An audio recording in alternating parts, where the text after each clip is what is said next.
بسم اللہ الرحمن الرحیم، الحمدللہ والصلاۃ علی رسول اللہ۔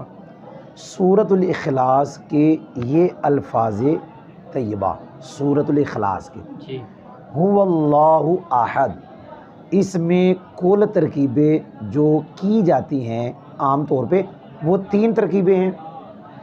2 ترکیبوں پر کوئی سوال نہیں، ایک ترکیب پہ سوال ہے، اس کے جوابات پڑھیں گے۔ پہلے ہم وہ ترکیبیں پڑھیں گے جن پر اعتراض نہیں۔ پہلی سب سے وہ ترکیب پڑھیں گے جو اعلیٰ حضرت رحمۃ اللہ علیہ نے ترجمہ کیا۔ ہوا ضمیر مبتدا، لفظ اللہ خبر اول، لفظ احد خبر ثانی، مبتدا اپنی دونوں خبروں سے مل کر جملہ اسمیہ خبریہ ہوا۔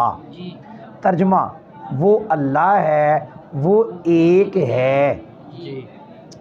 دوسری ترکیب ہوا مبتدا ضمیر شان، لفظ اللہ پھر مبتدا، احد اس کی خبر، مبتدا خبر جملہ اسمیہ خبریہ ہو کر ہوا کی خبر، مبتدا خبر 2 جملہ اسمیہ خبریہ۔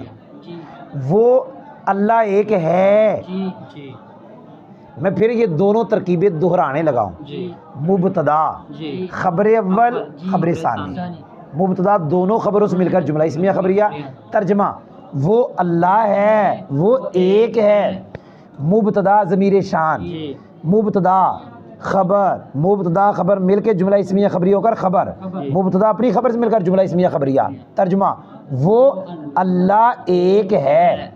تیسری ترکیب جس پر اعتراض ہوگا پھر ہم اس کے جوابات پڑھیں گے۔ ہوا ضمیر مبتدا، لفظ اللہ مبدل منو، احد بدل، مبدل منو بدل مل کے خبر، مبتدا خبر جملہ اسمیہ خبریہ۔ اس پہ اعتراض کہ یہ لفظ اللہ کو بنایا مبدل منو، احد کو بنایا بدل۔ ہدایت نام میں قاعدہ ہے والبدل ان کان نکرۃ من معرفۃ یجب نعتہ، اگر بدل نکرہ ہو اور مبدل منہ معرفہ ہو تو بدل کی آگے صفت لانا واجب۔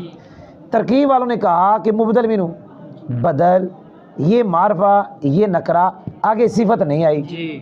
اس ترکیب تیسری پہ اعتراض۔ اس کے 2 جواب، ایک جواب منعی، ایک جواب تسلیمی۔ جواب منعی یہ ہے ہم مانتے نہیں کہ یہ اس کا بدل ہے، ہم مانتے ہی نہیں۔ اچھا جب بدل نہیں مانتے تو پھر کہتے اس سے پہلے یہ مقدر ہے، الہ موصوف۔ اب وہ تمہارا جو قاعدہ ہے وہ بھی فٹ ہو گیا۔ کیا؟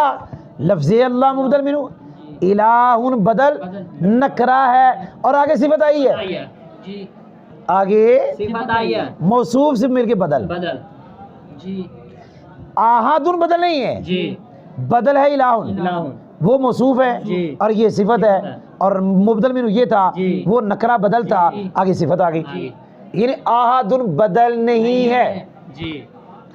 جواب تسلیمی یہ ہے چلو مان لیتے ہیں یہ بدل ہے، مان لیتے ہیں۔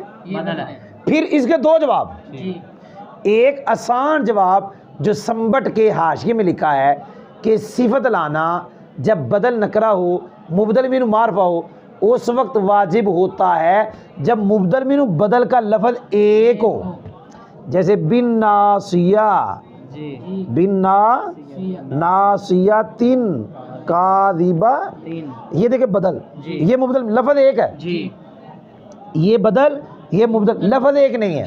یہ آسان جواب۔ ایک اور جواب کہ اگر اس کو بدل بنائیں اس کو مبدل منہ بنائیں، پھر ایک اور جواب، وہ جواب یہ ہے یہ صفت لانا اس وقت واجب نہیں ہے، اس وقت صفت چھوڑنا جائز ہے جب بدل سے اس معنی کا فائدہ حاصل ہو جو مبدل منہ سے نہیں ہو رہا، بدل سے اس معنی کا فائدہ ہو جو مبدل منہ سے نہیں ہو رہا۔ مثال کے طور پہ مثال دیتے ہیں، ایک ہے مررت بالانسان اور ایک ہے راجل، یہ ہے مبدل منہ، یہ ہے بدل۔ مجھے اتنا بتانا کیا انسان سے مرد سمجھ آ رہا ہے؟ نہیں، مرد بھی ہو سکتا ہے، عورت بھی ہو سکتی ہے، اور اس کا معنی صرف مرد ہے۔ اب اس سے وہ معنی حاصل ہوا جو اس سے اصل نہیں ہو رہا تھا۔ میں انسان کے پاس سے گزرا، ہو سکتا ہے وہ عورت ہو۔ جب بدل نکرہ ہو، مبدل من معرفہ ہو اور صفت نہ آئی ہو، تو ایک جواب یہ ہے کہ صفت چھوڑنا جائز ہے اس وقت جب بدل اس معنی کا فائدہ دے جو معنی مبدل منہ سے سمجھ ہے۔ اب یہاں لفظ اللہ، اللہ کی ذات، احد کا معنی ایک، اب اس سے جو معنی آیا ایک، وہ اس سے سمجھا نہیں جا رہا تھا، لہذا صفت کو چھوڑنا جائز ہے۔ اب بدل والی صورت میں ترجمہ ہوگا جب بدل بنائیں گے کس کو؟ احد کو، اور جب بدل بنائیں گے الہ ان کو، پھر بھی ترجمہ دو ترجمے کروں گا، ایک وہ جو جواب منعی کی صورت میں ہے جب بدل اس کو نہیں بنایا الہ ان کو، ترجمہ کرنے لگاؤ، وہ اللہ ہے، وہ اللہ ہے، یعنی الہ واحد ہے، الہ واحد ہے۔ اب وہ ترجمہ جب اس کو بدل بنایا، وہ اللہ ہے یعنی ایک ہے۔ الحمدللہ۔